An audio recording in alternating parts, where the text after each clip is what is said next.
Just a short video today to show you a problem with the TV. Don't mind the shop, it's a little dirty, I'm at work. You can see that red blinking light. This is an Insignia TV. I think it's about a 32 inch, but it doesn't really matter what size it is. The blinking light indicates a power issue. I do have the cord plugged in, but the remote control is non-responsive. There is one button on these that controls everything, and that button is not responsive. I did fix the problem earlier, about a week ago, by unplugging it for about 20 minutes, plugging it back in. That made the TV work again.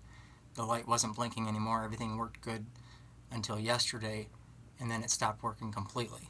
That's a very common issue with these TVs. So you can see that there is no fix for it. You can replace the power on it, so I guess technically you can fix it, but by the time you buy parts and everything, it's just not worth it. This is about a $150 to $200 TV at most, and the part is more than $100. So don't worry about fixing it. Disposable world, dispose of everything, I guess. If the light's blinking like this and it doesn't respond, just try unplugging it for 20 minutes, but that doesn't fix it. It's a throwaway TV.